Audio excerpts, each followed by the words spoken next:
नमस्ते, आपके साथ मैं हूं जयप्रकाश शर्मा और आप देख रहे हैं हमारा खास कार्यक्रम रणभूमि। रणभूमि में आज बात होगी साख की, यानी प्रतिष्ठा की।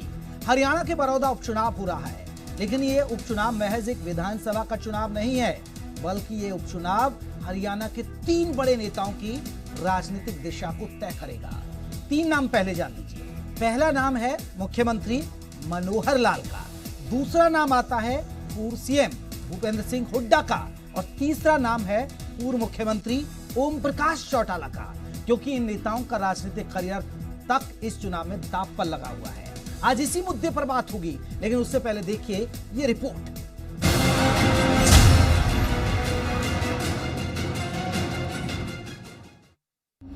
बड़ौदा उपचुनाव बड़ी अग्नि परीक्षा, दांव पर लगी 3 दिग्गजों की प्रतिष्ठा, हर दल को अपनी जीत का भरोसा। ये तो ऐसा वो है कि सबने मिलकर इसको विधानसभा में भेजना चाहिए। विधानसभा की आन बान शान बढ़ेगी। जनादेश तय करेगा राजनीति की नई दिशा। बड़ौदा उपचुनाव सिर्फ एक विधानसभा का महज उपचुनाव नहीं है, बल्कि ये चुनाव है प्रतिष्ठा का, साख का, राजनीतिक करियर का, गढ़ को बचाने का, खोई हुई ताकत को पाने का, विकास की सच्चाई का, कृषि कानून पर मोहर लगाने का। ऐसे बहुत सारे सवालों के जवाब इस चुनाव के नतीजे से मिल जाएंगे। इन तमाम सवालों के बीच बीजेपी को बड़ौदा में विकास के नाम पर जीत की उम्मीद है। तो उपलब्धियों का भी और हमारी विचारधारा का भी, दोनों का प्रभाव होगा कि वोटर हमारी तरफ आकर्षित हो रहा है। बड़ौदा बेल्ट हुड्डा का गढ़ मानी जाती है, और हुड्डा इसी दम पर बीजेपी की चूल्हे हिलाने का दम भी भर रहे हैं। बड़ौदा का बाई इलेक्शन का मतलब ये है, जिस दिन इसका नतीजा आएगा, इस मौजूदा सरकार की भी चूल हिल जाएगी भाई। तीसरे नंबर पर नाम आता है इनेलो का। इनेलो लंबे वक्त से इस सीट पर वनवास काट रही है, लेकिन उसे भी उम्मीद है कि इस दिवाली से पहले उसका वनवास खत्म हो जाएगा। हम गुवाड़ा के भी किसी गांव के व्यक्ति को नहीं बुलाएंगे हमारी पार्टी, और उस जलसे में आप सभी ये बात मान जाओगे कि लोगों ने फैसला कर लिया, लोगों ने मन बनाया, लोग हमें इस सीट को जीत करके। बड़ौदा उपचुनाव में हरियाणा के 3 दिग्गज मुख्यमंत्री मनोहर लाल, पूर्व मुख्यमंत्री भूपेंद्र सिंह हुड्डा और पूर्व मुख्यमंत्री ओम प्रकाश चौटाला की प्रतिष्ठा दांव पर लगी है, जिससे मुकाबला बेहद कड़ा और दिलचस्प हो चला है। मुख्यमंत्री मनोहर लाल के सामने चुनाव जीतकर कृषि कानूनों के खिलाफ बने माहौल को ठंडा करने की चुनौती है। वहीं पूर्व मुख्यमंत्री भूपेंद्र सिंह हुड्डा के सामने चुनाव जीतकर अपने ही घर यानी कांग्रेस में खुद को फिर से एक बार सबसे बड़ा नेता साबित करने की चुनौती है। इसी के साथ लंबे अरसे के बाद चुनावी मैदान में उतरे पूर्व मुख्यमंत्री ओम प्रकाश चौटाला के सामने कमजोर पड़ी अपनी पार्टी को उपचुनाव में जीत दिलाकर संजीवनी देने की चुनौती है, और ये सब 10 नवंबर को साफ हो जाएगा। ब्यूरो रिपोर्ट, जी मीडिया। यानी साफ है कि जो हरियाणा में बड़ौदा उपचुनाव हो रहा है वो महज उपचुनाव नहीं है, बल्कि सीएम की साख दांव पर है और 2 मुख्यमंत्री की प्रतिष्ठा दांव पर लगी है। 2 पूर्व मुख्यमंत्रियों की प्रतिष्ठा इस पर दांव पर लगी है, और इसी पर चर्चा करेंगे। हमारे साथ 3 खास मेहमान जुड़ गए। उन मेहमानों का मैं आपको परिचय करा दूं। हमारे साथ रमनीक मान रहेंगे बीजेपी की तरफ से। रमनीक जी, बहुत बहुत स्वागत है। बजरंग दास गर रहेंगे हमारे साथ, प्रवक्ता हैं कांग्रेस के। बजरंग जी, आपका बहुत बहुत स्वागत है। अमनदीप केसरी रहेंगे, प्रवक्ता हैं इनेलो के। अमनदीप जी, आपका भी बहुत बहुत स्वागत है। चर्चा की शुरुआत सबसे पहले मैं रमनीक मान साहब आपसे करना चाहूंगा। चूल्हे हिल जाएंगी सर अगर कहीं ना कहीं इस चुनाव में ऊंच नीच हो गई बीजेपी के लिए। ये मैं नहीं कह रहा हूं, ये हुड्डा साहब ने कहा, चूल्हे हिला देंगे हम। हाँ, बिल्कुल। अगर उसी लॉजिक से अगर जयप्रकाश हम चले तो ये दोनों पिता पुत्र रोहतक और सोनीपत अपने गढ़ हारे, वो इनके तो कुल्ले टूट गए होंगे, है ना जी, इनकी तो टांगे कट गई होंगी। आई मीन देखिए, ये राजनीतिक मंच के ऊपर खड़े होके कांग्रेस पार्टी के नेता किसी के धर्म के ऊपर, किसी के गोत्र के ऊपर, किसी की जाति के ऊपर विभिन्न प्रकार की अभद्र टिप्पणियां करते हैं, परंतु एक सच्चाई और जिससे उनको वाजे होना बहुत बहुत जरूरी है, वो ये है कि प्रतिष्ठा इनकी दांव पे है। ये परंपरागत सीट निरंतर कांग्रेस पार्टी कहती है हमारी है, या उनसे पहले इंडियन नेशनल लोकदल की थी। भारतीय जनता पार्टी के लिए एक अवसर है, इस अवसर को हम अपने हक में बदलेंगे, इस बात के अंदर हमारे को कोई संदेह नहीं है। बड़ौदा की लेकिन जनता का समर्थन रमनीक मान जी, आप मानेंगे कि आप जो दम भरते हैं कि हमने बड़ौदा में विकास किया, हमने जो दम आप भरते हैं कि हमने बड़ौदा में विकास किया, एक उस पर कहीं ना कहीं मोहर लगना है, और दूसरा जो कृषि कानून पर जो बवाल मच रहा है उस पर भी आपकी अग्नि परीक्षा होगी ये चुनाव। देखिए, एक मैं आपको जयप्रकाश बड़ी दिलचस्प बात बताता हूं। ये 6 वर्षों में, तो उससे पहले के जो कालांतर था 10 वर्षों का, जिसमें भूपेंद्र सिंह हुड्डा मुख्यमंत्री थे, उन्होंने क्या किया, ये सारी चीजें आपका कहना ठीक है, ये परीक्षा पे आएंगी। और बड़ौदा की जनता ना केवल पास्ट रिकॉर्ड को लेके बल्कि भविष्य को लेके भी इसके अंदर वोटिंग करने जा रही है कि आने वाले जो 4 साल है, अगले चुनाव, आम चुनाव से पहले, जो 2024 के आम चुनाव है, उनसे पहले वो किसके शासन में रहना चाहते हैं। एक भरोसा दिलाया था भूपेंद्र सिंह हुड्डा साहब ने, पिछली बार भी बड़ौदा की जनता को बरगलाया था, उससे पहले भी बरगलाया था कि जी मैं सरकार बनाने जा रहा हूं और आपने सरकार में अगर सिर लेना है अपना, अगर आपको हिस्सा चाहिए तो आपको कांग्रेस पार्टी के हक में वोट देना चाहिए। तो ये बात इनको भी एक तरीके से इनको भी बतानी पड़ेगी कि अगले 4 साल में इनका अपना एजेंडा क्या है बड़ौदा के लिए, और बड़ौदा के अंदर क्या विकास कार्य करवाना चाहते हैं और किस तरीके से कराना चाहते हैं। ये चीज कांग्रेस पार्टी को भी बड़ौदा की जनता को समझानी पड़ेगी, उनको इस चीज के ऊपर कन्विंस करना पड़ेगा कि भाई हम आपके लिए ये सौगात लेके आ रहे हैं अगले 4 साल के अंदर। ठीक है, भारतीय जनता पार्टी का, ठीक है गर्ग साहब, ये चुनाव एक चुनौती है आप लोगों के लिए, चुनौती ये है कि आपको अपना गढ़ बचाना है, और इस गढ़ पर दाग लगा है कहीं ना कहीं पूर्व मुख्यमंत्री भूपेंद्र सिंह हुड्डा का। जयप्रकाश जी, पहले तो मैं आपका धन्यवाद करता हूं, साथ ही मैं बताना चाहता हूं हमारे लिए कोई चुनौती नहीं है। ये चुनाव तो हम जीतते पड़े हैं, कहने की जरूरत नहीं है। एक तरफा भारतीय जनता पार्टी शोर करे, औपचारिकता हो रही है, एक तरफा चुनाव। आप कहीं मैं सुना अमरीक जी कह रहे हैं, मान जी तो पिछले कहते बरगलाने का काम किया कांग्रेस ने, बरगलाने का काम किया भारतीय जनता पार्टी ने। उन्होंने जो नारा दिया, अब की बार 75 पार लोगों को बरगलाया, झूठे नारे, झूठे वादे देकर सरकार बनाई। श्री कृष्ण जी का परिवार को आपने सरकार भी दूध में से मक्की की डाल खा के बाहर गिर दिया। बरगलाने का काम कौन कर रहा है? बोलने का काम कौन करता है? जयप्रकाश जी, आप बोल रहे, मैं चुप था। मान जी सुन लेते हैं। सुनो, बात यह है सरकार, जयप्रकाश जी, इन्होंने झूठे नारे, झूठे वादे देके बरगलाने का काम किया। आज बड़ौदा के अंदर ऐसी स्थिति है, गांवों में तो लोगों ने होल्डिंग और पोस्टर तक लगा रखे हैं, भाई भाजपा वाले वोट मांगने के लिए नहीं आए। किस मुंह से वोट मांगेंगे? मुख्यमंत्री जी 5.5 साल तक आज तक बड़ौदा में गया नहीं, बड़ौदा में कोई सुनाई करी नहीं। आज दुनिया भर का मुद्दा बेरोजगारी का है, किसान, कर्मचारी, मजदूर, व्यापारी सड़कों पे है। सजन रे झूठ मत बोलो, खुदा के पास कितना पावन है न सैलजा है, वहाँ पैदल ही जाना है। अरे गर्ग जी, झूठ ना बोलो, झूठ ना बोलो भाई, झूठ क्यों बोलो? क्यों झूठ बोलो? कितना झूठ बोलोगे? मेरी बात सुनो, आप बीच में ना बोलो। आप क्यों झूठ बोलो? क्यों झूठ बोलो? कोई नहीं भाई साहब, उड़ा पड़ा, कोई चल जानी पड़ी। फूके गए। तथ्य और सत्य की बात करो, तथ्य और सत्य की बात करो। मुख्यमंत्री का ये आपने झूठ और लूट की दुकानदारी करी, आपने झूठ और लूट की आपने सरकारें चलाई है। कितने दिन झूठ चल लेगा? ये बहस कर रहा है क्या? ये बीजेपी बहस कर रही है क्या? झूठ को नहीं चलना करता, नोटंकी चल रही है क्या?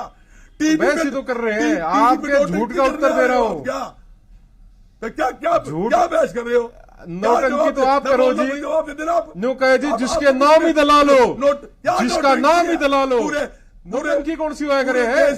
सरकार की चून हिल जाएगी। आपके कुल्ले नहीं टूटे, कुल्ले नहीं टूटे आपके रोहतक सोनीपत हारने के बाद, कुल्ले नहीं टूटे आपके पार्लियामेंट हारने के बाद। एक बात सुन ले, किसको नोटंकी बता रहे हो आप? मुख्यमंत्री के पास एक बात सुन लो, कुछ नहीं। राहुल गांधी नोटंकी देख रही हो ना, यूट्यूब पे घने वीडियो पड़े राहुल गांधी के, लगा के देख लियो, नोटंकी दिख जाएगी आपको। अरे वो मेरे कपिल मेरे शर्मा को भाई फेल सुन करता ले। अंडर है जी राहुल गांधी राष्ट्रीय आपका बीजेपी की आप है। बुला लो ना राहुल गांधी ने एक बार। मैं कपिल सर मैंने क्या जरूरत है बुलाने की? तारी जमान जब्त होगी, आप बात करते हो, आप लड़ाई कर आपके रहे हो, पास बात राहुल करने गांधी की। है, आपने क्या जरूरत है आप कपिल शर्मा अरे बुलाने एक बात की? कर लो। आपके पास रहा जी, आपके पास अपना राहुल गांधी किसी रहा, की आपको क्या थोड़ी- जरूरत है कपिल शर्मा? हमारे पास हमारे पास जनता है। ठीक है, जनाब, जनता ठीक है बजरंग जी, बेनाम। बजरंग जी आपने भारतीय जवाब दे जनता दिया। पार्टी- रमनीक मान जी ने आपके सवाल पास उठा लिया, बेनाम मैं लौटूंगा, उठाना मैं लौटूंगा। इन्होंने- रमनीक जी रुकिएगा, रमनीक जी, बजरंग दास जी, बजरंग दास जी रुकिए, रुकिए।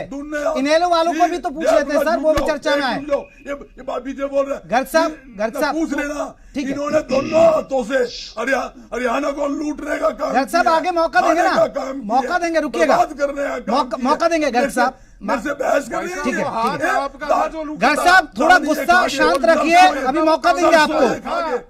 इनेलो को भी जोड़ लेते हैं चर्चा में सर, इनेलो को भी चर्चा में जोड़ लेते हैं। अमनदीप केसरी, ये लड़ाई जो है ये इन लोगों के लिए साख की दाप तो है ही, इनकी साख है वो दाप पर लगी हुई है, प्रतिष्ठा दाप पर लगी हुई है, लेकिन इनेलो के लिए भी अस्तित्व बचाने की लड़ाई है सीधे तौर पर, खासकर पूर्व मुख्यमंत्री ओम प्रकाश चौटाला के लिए। गर्ग साहब रुकिए जरा, गर्ग साहब रुकिएगा, इनकी कोई शाख नहीं है। गर्ग साहब रुकिएगा, आ रहे हैं, लौट रहे हैं। रुके केसरी जी, जी अस्तित्व की लड़ाई है इनेलो के लिए। जयप्रकाश जी, मैं आपको बताना चाहूंगा कि इंडियन नेशनल लोकदल के लंबे इतिहास में बहुत बड़े बड़े धुरंधरों ने ये कोशिश की कि इंडियन नेशनल लोकदल का अस्तित्व खत्म किया जाए। एक उदाहरण तो आपके सामने जीता जागता ही है, जो अभी ये कहते थे कि एक थी इनेलो, लेकिन अब अपने हलके में और खास करके बड़ौदा के अंदर अब प्रचार करने भी नहीं आ रहे। तो ये इंडियन नेशनल लोकदल का जो अस्तित्व है वो बिल्कुल भी कहीं भी खतरे में नहीं है। चौधरी देवीलाल का लगाया हुआ पौधा, और मैं तो ये कहूंगा कि अभी भी मौजूदा 90% जो कांग्रेस या भाजपा के पास नेता है वो चौधरी देवीलाल की नर्सरी से पैदा हुए हैं। ये चुनौती जो है वो भारतीय जनता पार्टी के लिए इसलिए भी है कि उनको गांव में घुसने की चुनौती है बिना सिक्योरिटी के। कांग्रेस के लिए ये चुनौती है कि वो क्या इस चुनाव के अंदर आखिरी दिन तक 3 नवंबर से पहले अपनी गुटबाजी खत्म कर पाएंगे या नहीं कर पाएंगे। ये कांग्रेस के लिए बहुत बड़ी चुनौती है। क्या उसके अंदर इनकी शैली, लेकिन अमनदीप केसरी जी, आप मानेंगे अगर बड़ौदा इनेलो के हाथ से खिसक गया तो अस्तित्व पर सवाल खड़े हो जाएंगे सर, ये मानेंगे नहीं? मैं ये आपको यही बताने वाला हूँ कि अब जनता समझ चुकी है बड़ौदा बिल्कुल भी इनेलो के हाथ से नहीं खिसकने वाला। आपने देखा कि ये कांग्रेस भूपेंद्र सिंह हुड्डा और भारतीय जनता पार्टी की सेटिंग थी। कैसे जो पहले दिखाया जाता है कि देखिए ये बिल्कुल सच है कि जमीनी स्तर पर जो जनता है बिल्कुल भारतीय जनता पार्टी के खिलाफ उग्र हुई पड़ी है। उनको एक विकल्प भारतीय जनता पार्टी के खिलाफ चाहिए। तो पहले तो आप कुछ मीडिया चैनलों में भी ये दिखाया कि शायद विकल्प कांग्रेस हो, लेकिन कांग्रेस में हुड्डा साहब जो मिले हुए हैं भाजपा के साथ, पहले तो वो कहीं टिकट भी उस आदमी को देते जिसकी कोई जान पहचान ना हो। फिर धीरे धीरे आज भी आपने देखा कई पूर्व विधायक नेता धीरे धीरे उनको भारतीय जनता पार्टी में शामिल करवाना चाह रहे हैं। तो ये भाजपा और जो कांग्रेस की रली मिली जो सेटिंग है उसको कहीं ना कहीं जनता समझ चलिए सर, सेटिंग है तो जवाब दे देगी जनता, सेटिंग है तो जवाब देगी। रमनीक मान साहब, एक बड़ा सवाल है। रमनीक मान साहब, सवाल तो ये है कि बड़ौदा आपके लिए नाक की भी लड़ाई है, साख का भी सवाल है, आपकी इज्जत का भी सवाल है, आपकी प्रतिष्ठा का भी सवाल है, लेकिन सीएम साहब नहीं पहुंच रहे अभी तक। ऐसा क्यों सर? और ये सवाल विपक्ष भी उठा रहा है। देखिए, भारतीय जनता पार्टी के लिए बड़ौदा बाई इलेक्शन, देखिए भारतीय जनता पार्टी के लिए बड़ौदा इलेक्शन एक अवसर है, और वो अवसर दुर्भाग्यपूर्ण, एक देहांत हुआ मौजूदा विधायक का, उनके देहांत के बाद ये अवसर उत्पन्न हुआ। और जो मौजूदा विधायक थे वहां से श्री कृष्ण हुड्डा जी, उनके परिवार को कांग्रेस पार्टी ने इग्नोर करने का काम किया। आज ये दम भरते हैं कि जी हमने जनता की सेवा करी और हमारे प्रतिनिधि बहुत अच्छे थे, तो उनके परिवार के तुम्हारा कोई मतलब ही नहीं अपने केसरी जी गौर करने का काम मैं किया। दो बातें कहना मुद्दे की चाहता बात हूं। करो ने भारतीय जनता पार्टी नु करने का काम किया। हाँ, मैं आऊंगा, आपके ऊपर भी आऊंगा भाई, आपके ऊपर भी आऊंगा।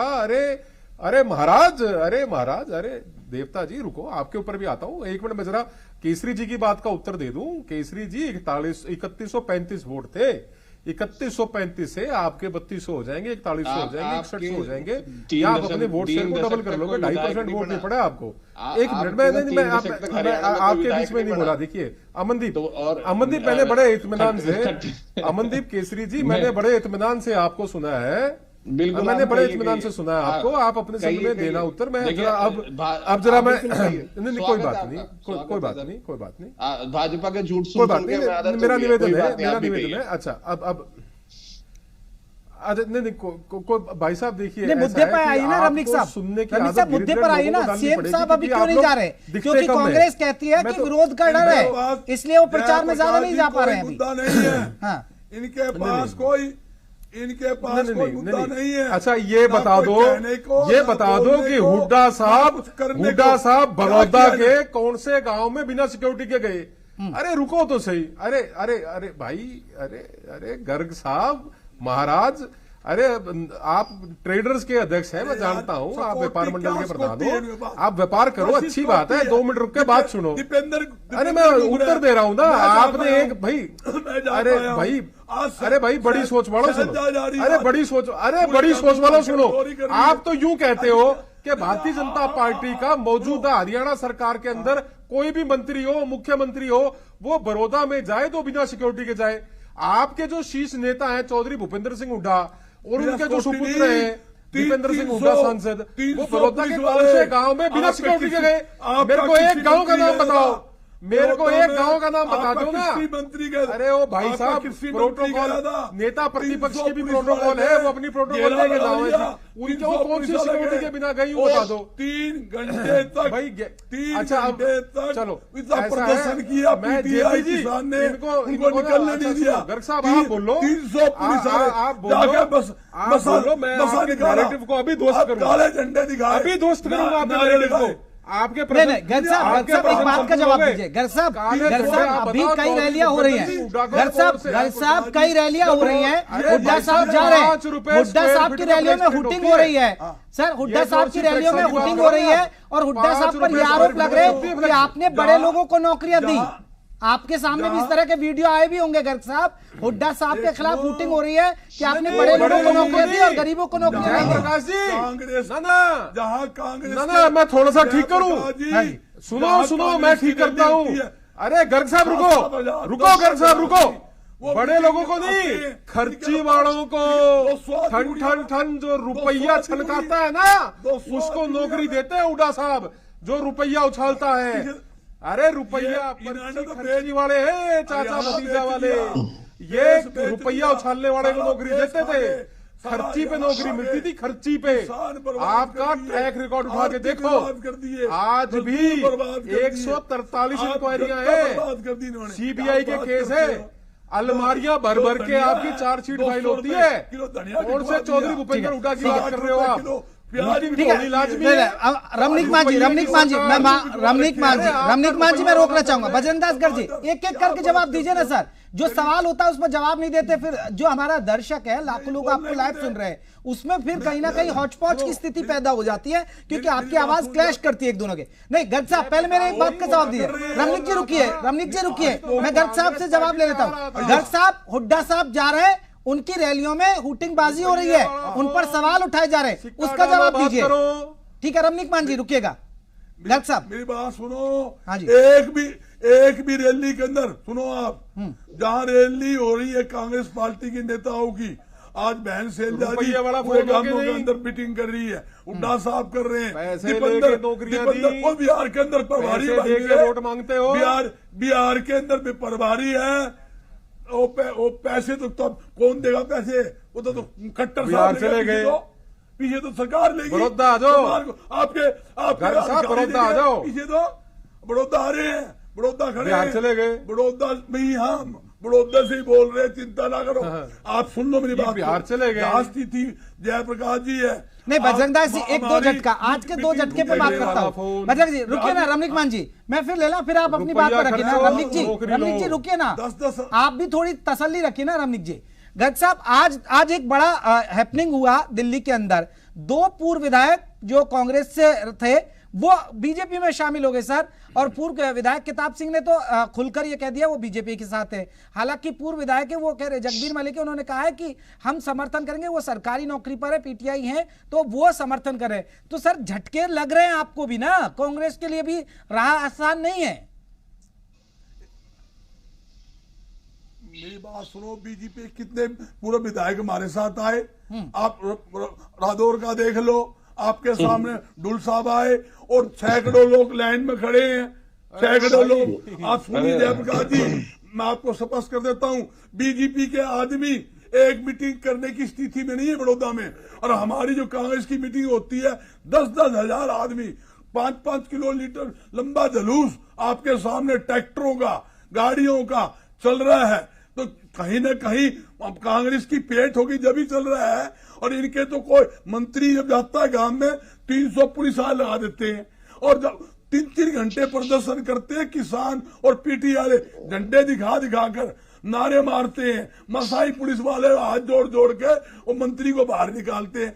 ऐसी स्थिति तो सरकार, आप ये बता दो, बेरोजगारी, महंगाई, लाइन ऑर्डर हरियाणा में नंबर 1, कृषि का मामला ले लो, कृषि के ऊपर आज पूरा देश का किसान, प्रदेश का किसान, व्यापारी, मजदूर सरकार के खुला खिलाफ है, तो किस मुद्दे पे वोट मांगेंगे? जब ये बताइए जयप्रकाश जी, देश का किसान नाराज है, आड़ती नाराज है, 3 कृषि अध्यादेश के खिलाफ सड़कों पे है, तो सरकार क्यों धक्काशाही कर रही है? ठीक है गर्ग साहब, मैं इस पर जवाब लूंगा।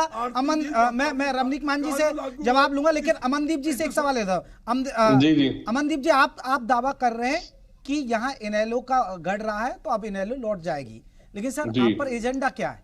एजेंडा तो कुछ है आप पर। बिल्कुल बिल्कुल सर, जनता क्यों पहने आपका चश्मा?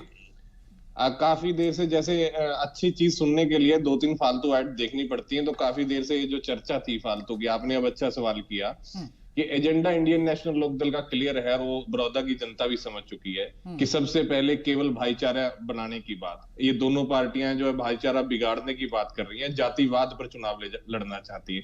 दूसरी बात कि भेदभाव खत्म होगा, चाहे वो क्षेत्र का भेदभाव हो, चाहे जाति का भेदभाव हो, चाहे धर्म का भेदभाव हो। केवल इंडियन एकमात्र पार्टी ऐसी थी जिसकी सरकार के अंदर भेदभाव नहीं था, बड़ौदा विधानसभा की जनता ने। और आप मीडिया वालों के सामने बहुत लोगों ने ये कहा कि अब हमें फिर से इंडियन नेशनल लोकदल, हमने सबको देख लिया, और जो सबसे अच्छा जो चुनाव था, सबसे अच्छा जो राज क्यों नहीं कहा सर ये? फिर नहीं, 2019 में आपने देखा कि हमारी पार्टी में जो रिफ्ट हुई, 2 फाड़ हुए, उसमें कहीं ना कहीं जो वोटर है उसको बरगला लिया गया था, उसको कंफ्यूजन थी, लेकिन अब आप देख रहे हैं कि वो कंफ्यूजन भी बिल्कुल क्लियर हो चुकी है जनता के दिमाग से। और अब केवल मात्र जवाब दे दीजिए, गर्ग साहब ने जो सवाल उठाया उस पर भी जवाब दे दीजिए। केसरी जी, जी हाँ जी, बजरंग जी, हेलो गर्ग साहब जल्दी से कहिए क्या कहना चाह रहे हैं? तो किसी का वास्ते का किस नहीं, मैं केसरी जी पूछ रहा था, केसरी जी का अभी जब पार्टी का सवाल है, वो दोनों अलग हो गए, तो आज दोनों एक हो गए क्या चुनाव के अंदर? अरे नहीं, वो खत्म हो गए। नहीं, बजरंग जी, वो बजरंग जी ऐसा हुआ कि जैसे आप देखिए, आपकी गुटबाजी, मैं बता रहा हूँ ना, यही मैं पूछना चाहता था आपकी गुटबाजी यही पूछ चलती है कांग्रेस में, तो अशोक तंवर जी की गुट खत्म हो गया, इस तरह वो भी खत्म हो गए। अब केवल लोगों के मन में दुविधा नहीं है। ठीक है रमनीक मान जी, ठीक। और अच्छा केसरी जी, एक बात और पूछ रहा हूँ, ये बीजेपी बाकी है क्या वहाँ बड़ौदा में? बता दो, बीजेपी को बाकी है क्या? जयप्रकाश नहीं, बीजेपी में कुछ बचा है? बीजेपी में कुछ बचा है क्या? हाँ नहीं, बीजेपी में आप कुछ नहीं बचा, जो भी बीजेपी में जा रहा है बीजेपी में दम है। नहीं, बीजेपी में कुछ नहीं बचा, कांग्रेस वाली अपने नेताओं को भेज रहे हैं, एक गुट के नेता दूसरे रमनीक मान जी जवाब दे रहे हैं। ठीक है बजरंग दास जी, रमनीक मान जी कहिए। धन्यवाद। हाँ तो अच्छा चलिए, मैं अच्छा अब ये देखिए, बड़ा अच्छा ये ट्रिक क्वेश्चन होता है। ये इंडियन नेशनल लोकदल से पूछ रहे हैं बीजेपी का कुछ बचा है क्या, तो मैं पूछ लेता हूँ कि कांग्रेस वाले जीतेंगे क्या? इंडियन नेशनल लोकदल अगर हाँ भर दे तो मैं जिम्मेवार बैठा हूँ, कोई बात नहीं। अब मैं आपको दिलचस्प बात बताता हूँ। अभी थोड़ी देर पहले बजरंग दास जी बात कर रहे थे। बजरंग दास जी, अरे सुनो, आपके दावे नहीं चाहिए, अरे आपके दावे नहीं चाहिए, आप तो रुपये वाला फोन। कांग्रेस पार्टी रुपया डाला, बात करी, रुपया खर्चा नौकरी ली, रुपया खर्चा काम कराया, रुपया खर्चा बदली करवाई। आप छोड़ दो, मैं आपके साथ बहस नहीं करता इस बारे में। आप करप्ट लोग हैं, लूट का काम, झूठ का काम आपका है।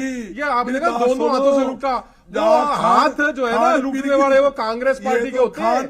अच्छा, अभी आपने थोड़े दिन पहले बात करी, अभी थोड़ी देर पहले आपने बात करी कि बिहार जा रहे हो, बिहार वाले तो 2-2 बार हार लिए, बिहार के प्रभारी 2-2 बार हार लिए मेरे भाई, जरा ध्यान रख लेना इस बात का। अच्छा, और मैं आपको दिलचस्प बात बताता हूं, अभी जो आप कह रहे हैं ना कि सरकार की कुल हिल जाएगी, तो आपके तो मेरे ख्याल कुल्ला टूट लिया होगा अब तक। भाई रोहतक हार गए, सोनीपत हार गए, बच क्या रहा है। अब आगे बात जो मुद्दे की है, मुद्दे की बात ये है, सच्चाई की बात ये है जयप्रकाश, अरे आप जाने दो मैसेज जनता तक, आप बीच में ना टोको कर साहब, अब बात जनता तक जाने दो। चलिए साहब, जब तक ये चुनाव है 3 नवंबर को वोट होगी, वोटिंग होगी, तब तक ये जुबानी जंग चलती रहेगी, लेकिन जनता तय कर देगी 10 तारीख को कि क्या होगा नहीं होगा। बहुत बहुत शुक्रिया रमनीक जी आपका, भजनदास जी आपका भी, अमनदीप केसरी जी आपका बहुत बहुत शुक्रिया, तीनों मेहमान हमारे साथ जुड़े। लेकिन वाकई में 10 नवंबर को तस्वीर साफ होगी, जो नेता यहां लड़ रहे थे उनके दावों में कितना दम है। रणभूमि में आज के लिए बस इतना ही, नमस्कार।